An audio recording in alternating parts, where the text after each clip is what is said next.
हरिओम, जय श्री कृष्ण, राधे राधे। हम कलश की पूजा क्यों करते हैं?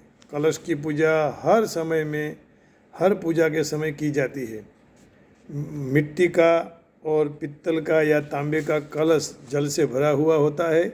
उसके ऊपर आंबा बोलते हैं ना, आम्र वृक्ष और नागरवेल के पत्ते और आसोपालव के पत्ते रखकर, चारों तरफ रखकर बीच में श्रीफल रखा जाता है, श्रीफल कोकोनट। और उसके गले पर, कंठ पर यहाँ लाल सूत्र या तो रक्त सूत्र या सफ़ेद सूत्र से उसको चारों तरफ से डिजाइन करके रक्त सूत्र बांधा जाता है। तो इस प्रकार घट कई प्रकार से चित्रांकन करते हुए सुशोभित किया जाता है। उससे घट को कलश कहते हैं। घट में जल और कभी कभी अक्षर भी भरे जाते हैं। उसको पूर्ण कुंभ कहा जाता है। वह दिव्य चैतन्य से भरा हुआ देह का प्रतीक है। ऐसे चैतन्य शक्ति से भर देह में अद्भुत कार्य करने की शक्ति आती है। जब हम गृह प्रवेश करते हैं, लग्न का समारंभ होता है, दैनिक पूजा में भी अगत्य के प्रसंगों पर भी कलश की पूजा की जाती है। फिर उससे स्वागत के प्रतीक रूप में भी प्रवेश के द्वार में रखे जाते हैं। या तो कभी कोई बड़ी प्रतिष्ठा हो या तो कोई बड़े महात्मा आते हो तो उनके स्वागत में भी कई 1008 कलश से या तो 108 कलश से उनका स्वागत किया जाता है। तो यह प्रश्न ये है कि हम क्यों कलश की पूजा करते हैं? तो सृष्टि की जब उत्पत्ति हुई तब भगवान विष्णु क्षीर सागर में शेष नाग पर शयन करते थे और उनकी नाभि में से कमल की उत्पत्ति हुई। उसमें से ब्रह्मा जी का प्रादुर्भाव हुआ तो उन्होंने सृष्टि की रचना की। तो कलश में जो रहा हुआ जल है तो उस जल से समग्र सृष्टि की उत्पत्ति हुई। तो यह जल आदि जल का प्रतीक है और जल सबको जीवन दाता है। Water is the life. पानी के बिना चलता नहीं है और आज हम लोग पानी को बिगाड़ रहे हैं।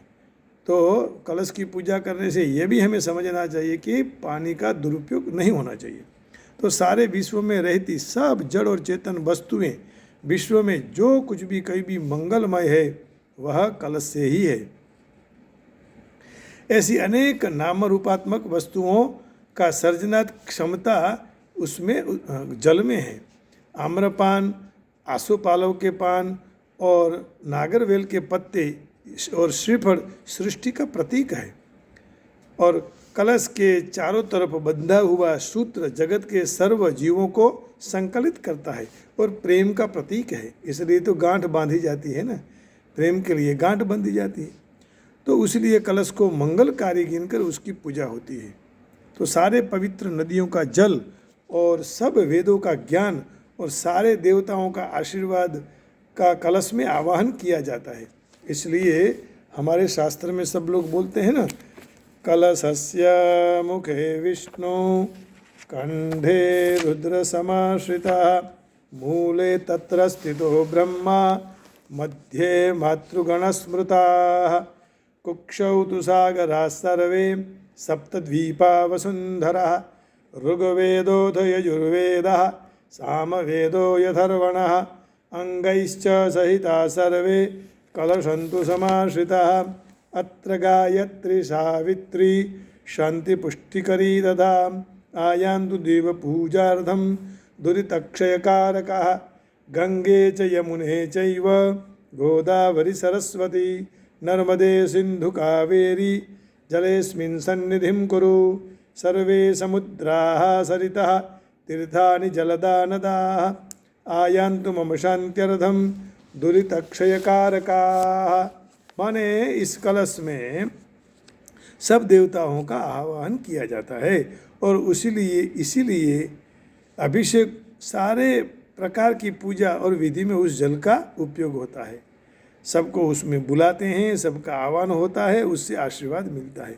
मंदिर का पाटोत्सव हो, प्रतिष्ठा महोत्सव हो और अच्छी तरह से भव्य से उसका यदि उत्सव मनाया जाता हो तो उसी समय मंदिर के शिखर पर कई कलश के पवित्र जलों का अभिषेक, कुंभाभिषेक कहते हैं, और उसको उसके साथ विविध प्रकार की पूजा हो जाती है।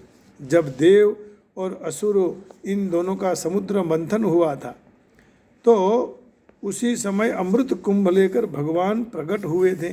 अमृत अमृतत्व देता है, इसलिए कलश अमृतत्व का भी प्रतीक है। इसके लिए भी यहाँ लिखा है कि इसका कारण क्या है, तो कहा देवदानव संवादे मध्यमाने महोदधौ उत्पन्नोऽसि तथा कुंभ विधृतो विष्णुना स्वयं त्वत्तो ये सर्वतीर्थानि देवाः सर्वे त्वयि स्थिताः त्वयि तिष्ठन्ति भूतानि त्वयि प्राणा प्रतिष्ठिताः शिवः स्वयं त्वमेवासि विष्णुस्त्वं तत्प्रजापतिः आदित्यावसवो रुद्रा विश्वे देवा सपैतृकाः त्वयि तिष्ठन्ति सर्वेऽपि यतः कामफलप्रदाः तत्प्रसादात् इमं पूजां कर्तुमीहे जलोद्भव सान्निध्यं कुरु मे देव प्रसन्नो भव सर्वदा। तो पुण्यवाचन में भी इसकी प्रार्थना होती है। पाशपाणे नमस्तुभ्यं पद्मिनी जीवनायक पुण्यावाचनम यावत् तावत् त्वं संसिरो भव। ये वरुण की माने जल की प्रार्थना है। और अंत में कहा नमो नमस्ते स्फटिक प्रभाय सुश्वेतहार यशुमंगलाय सुपाशहस्ता यजशासनाय जलादिनाथाय नमो नमस्ते। तो यह कलश ही लेकर देवदानव संवाद उसी समय अमृत कुंभ लेकर भगवान धन्वंतरी जी प्रकट हुए थे। तो अमृत से अमरत्व मिलता है।